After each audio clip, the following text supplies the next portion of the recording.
Selamat jumpa kembali dengan channel ini.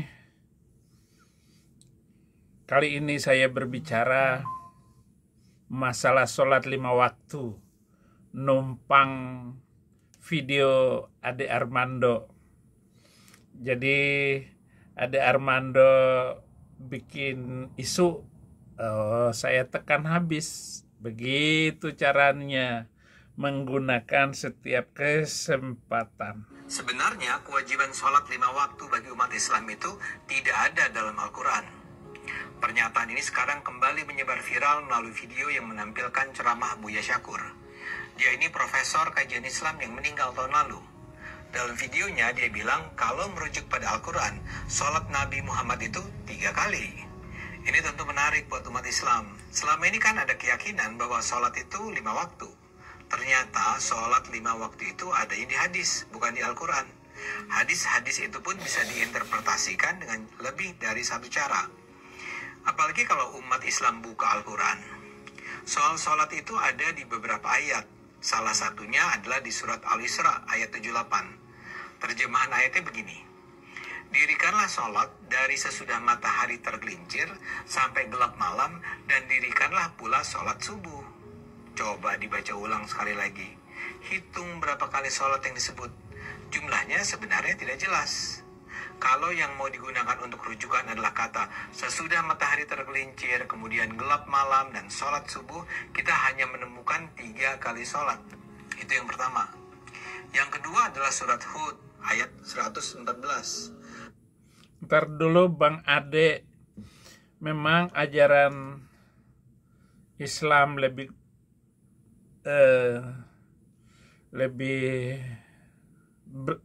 baik dikatakan itu tambal sulam. Sholat itu sendiri diwajibkan di tahun ke-11 kenabiannya. Jadi umur 52 beliau baru menerima perintah sholat, katanya. Karena masa seorang nabi sholatnya tahun ke-11 kenabiannya, sedangkan Israel itu sejak zaman Musa ibadah itu sudah ada, sudah tercatum, sudah dibuat, ada ini itu, sudah lengkap semua. Dari Arab baru muncul tahun ke-11 kenabiannya. Jadi benar sekali tidak ada sholat 5 waktu. Inna sholata kanat alal mu'minina kitaban mauquta. An-Nisa 103. Sesungguhnya sholat itu fardu yang ditentukan waktu. Sudah ada untuk orang-orang yang beriman. Nah, di hadis itu terkenal adalah hadis yang sudah saya hafal dari kecil. As-salatu imaduddin wa man aqamaha faqad aqamaddin wa man tarakaha faqad hadamaddin. Salat itu adalah tiang agama. Barang siapa yang mendirikan salat, maka telah menegakkan agama. Tetapi barang siapa yang meninggalkannya, maka dia telah menghancurkan agama. Jadi mari kita hancurkan agama dengan tidak sholat. Nggak ada gunanya itu. Biar saja hancur. Kira-kira begitu. Kalau sholat itu tiang agama. Nah, barang siapa yang menunaikan sholat, maka dia menegakkan agama. Tetapi barang siapa yang meninggalkannya, dia menghancurkan agama. Rukun yang utama adalah sholat. Semua muslim pada hari kiamat yang ditanyakan pertama kali adalah tentang sholatnya. Baru amal-amal yang lain. Jadi Mamat, misalnya Mamat namanya, Mat, orang Sunda berarti. Majulah si Mamat, ditimbang sholatnya. Kalau sholatnya itu sempurna, maka baru dihitung amal yang lain. Pintarnya beliau itu membuat motivasi betapa pentingnya sholat itu. Bahkan ancaman sholat itu berat sekali untuk membedakan orang Islam yang taat dalam hal ketaatannya adalah sholat. Kalau seseorang yang sholatnya tidak teratur, maka orang itu diragukan keislamannya. Saya dulu, jidat saya itu hitam di sini, hitam di sini. Saking rajinnya saya sholat. Makanya karena motivasi sholat itu yang sudah dibacakan oleh Bang Ade Armando, aqimis sholata liduluki syamsi ila ghasyakil laili wa Qur'an al-fajr. Inna Qur'ana al-fajr kana masyhuda. Tegakkan sholat dan matahari itu tergelincir sampai gelapnya, laksanakan pula subuh. Jadi sholat zuhur, kemudian tenggelam, kemudian subuh gitu. Mestinya hanya 3 ini. Tapi kenapa kok ditambah-tambah setelah itu? Itu interpretasi para sahabatnya. Sungguh sholat subuh itu disaksikan. Jadi ada yang menyaksikan, yaitu malaikat maksudnya. Maka sholat yang paling berat amalnya itu adalah subuh. Apalagi kalau qobliyah itu sholat 2 rakaat sebelum subuh, itu seperti memiliki langit dan bumi. Jadi kalau sudah ngomong pahala itu orang rajin sekali. Bayangkan qobliyah subuhnya itu seperti memiliki langit dan bumi. Lah kalau sholat subuhnya milik apa lagi? Emang saudara-saudara. Hud 111. Aqimis sholata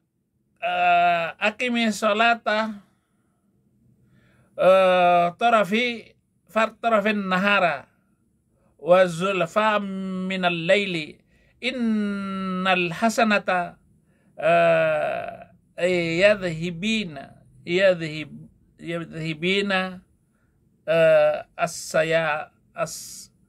as-sayyi'at dzalika dzakra lidzakirin. Jadi surat apa tadi ya? Lupa saya. Dan laksanakanlah sholat pada kedua ujung siang, pagi, petang, pada bagian permulaan malam. Perbuatan-perbuatan baik itu menghapus kesalahan-kesalahan. Itulah peringatan bagi orang yang selalu ingat Allah. Oh, hadis rupanya. Inna sholata tanha 'anil fahsya'i wal munkar. Daud memuji Tuhan itu 7 kali. Sesungguhnya sholat itu menjauhkan perbuatan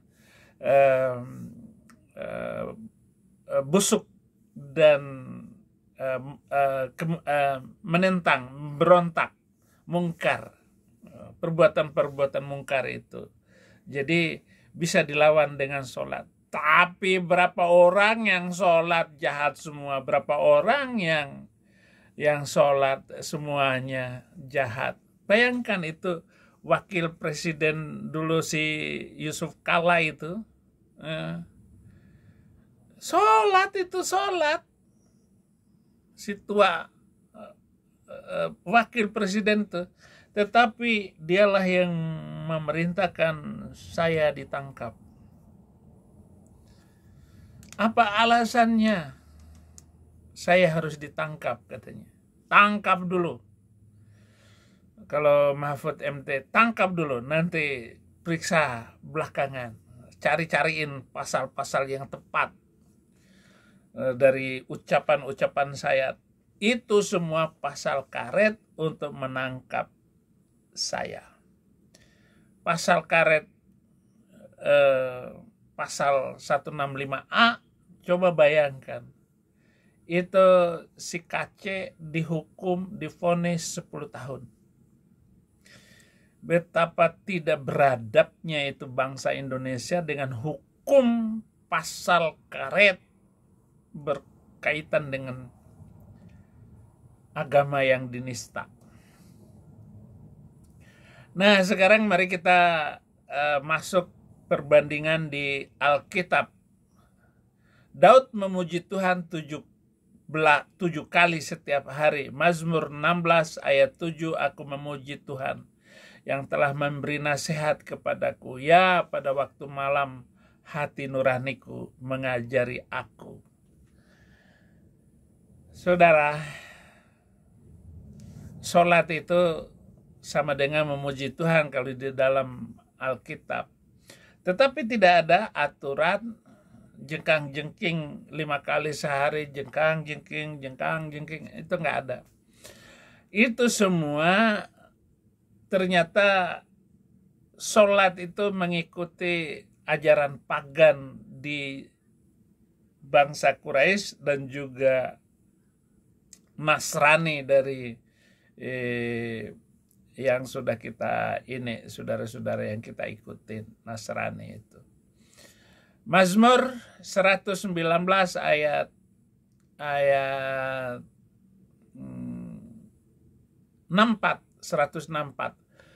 7 kali dalam sehari aku memuji-muji engkau karena hukum-hukummu yang adil. Mazmur 119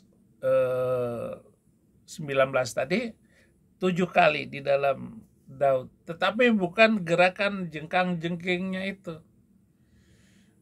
Karena nggak ada gerakan-gerakan khusus. Al-Baqarah 144, bukan pula menghadap ke Mekah. Qad nara taqalluba wajhika fis sama' falanuwalliyannaka qiblataka taradaha fawalli wajhaka syatral masjidil haram wa haitsu ma kuntum fawallu wujuhakum syatrah wa innal ladzina utul kitaba la ya'lamunna annahu al-haqqu min rabbihim wa mallahu bighafilin plukusuntur.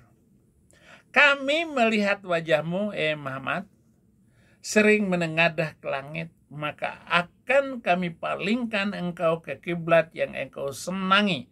Maka hadapkanlah wajahmu ke arah Masjidil Haram, dan di mana saja engkau berada, hadapkanlah wajahmu ke arah itu. Dan sesungguhnya orang-orang yang diberi kitab, maksudnya Taurat dan Injil, tahu bahwa pemindahan kiblat itu adalah kebenaran dari Tuhan mereka, dan Allah tidak lengah terhadap apa yang mereka kerjakan. Tidak ada orang Yahudi maupun orang Kristen menghadapkan wajah ke Mekah. Nggak ada. Nanti saya akan terangkan. Tetapi dari ayat ini jelas sekali, saudara-saudara, bahwa Muhammad itu dan para sahabatnya lebih kurang 6 tahun. 6 tahun dia menyembah berhala-berhala yang ada di Mekah. Kenapa? Karena ibadah mereka sebelumnya itu adalah menghadapkan wajah ke Yerusalem selama 17 bulan. 17 bulan berarti 1 tahun 5 bulan. 1 tahun 5 bulan. Dia menghadap ke Baitul Maqdis. 1 tahun kemudian dipindahkan, berdasarkan ayat ini dipindahkan mukanya ke kiblat yang ada di Masjidil Haram. Padahal waktu itu Masjidil Haram masih banyak, masih ada 360 berhala. Jadi Muhammad dan para sahabatnya itu pernah menyembah berhala selama 6 tahun sampai Fathu Makkah. 6 tahun atau 7 tahun. Karena Fathu Makkah itu tahun 9 Hijrah. Kurang 1 tahun 5 bulan, ya sekian lah. Berarti 6 tahun lebih. Muhammad dan para sahabat menyembah berhala yang ada di sana. Ya biarin aja, nggak diakui, tapi saya tahu persis sejarahnya. Jadi Kalau sudah sampai di sini Muslim nggak berani berkutik ngelawan saya. Artinya ngelawan ucapan saya itu. Kenapa Muhammad? Mestinya kan pindah kiblat itu setelah tahun Fatu Makkah, tahun ke-9 Hijriah. Kenapa langsung dipindahin? Alasan utamanya karena tidak ada orang Yahudi dan orang Kristen yang mau mengikuti agama itu. Itu alasan utamanya. Daniel 6 ayat 11, demi didengar Daniel bahwa surat perintah itu telah dibuat, pergilah ia ke rumahnya, dalam kamar atasnya ada tingkap-tingkap yang terbuka ke arah Yerusalem. 3 kali sehari ia berlutut, berdoa, serta memuji Allahnya seperti yang biasa dilakukannya. Daniel 3 kali. Daniel 3 kali. 5 kali tambah-tambahin Nabi. Jadi 2 Tawarikh 6 ayat 34 dan 1 Raja-Raja 8 ayat 44, apabila umatku keluar untuk berperang melawan musuh-musuhnya ke arah manapun engkau menyuruh mereka, dan apabila mereka berdoa kepadamu dengan berkiblat ke kota yang telah kau pilih ini dan ke rumah yang telah kudirikan bagimu, maksudnya Yerusalem. Jadi tidak pernah orang Yahudi dan orang Kristen itu mengarahkan kiblatnya ke Mekah. Ini tambahan bid'ah baru dalam Islam. Ya. Saya tambahkan lagi 1 ayat, Mazmur 115 ayat 3, Allah kita di sorga, ia melakukan apa yang dikehendakinya. Allah kita di sorga, ia melakukan apa yang disukainya. Mazmur 115 ayat 4-9, berhala-berhala mereka adalah perak dan emas, buatan tangan manusia, mempunyai mulut tetapi tidak dapat berkata-kata, mempunyai mata tetapi tidak dapat melihat, mempunyai telinga tetapi tidak dapat mendengar, mempunyai hidung tetapi tidak dapat mencium, mempunyai tangan tetapi tidak dapat meraba-raba, mempunyai kaki tetapi tidak dapat berjalan, dan tidak dapat memberi suara dengan kerongkongannya. Seperti itulah jadinya orang-orang yang membuatnya dan semua orang yang percaya kepadanya. Hai Israel, percayalah kepada Tuhan, dialah pertolongan mereka dan perisai mereka. Jadi cukup lantang ayat-ayat Alkitab, sedangkan Al-Quran tidak bisa dipercaya begitu saja. Tuhan Yesus memberkati.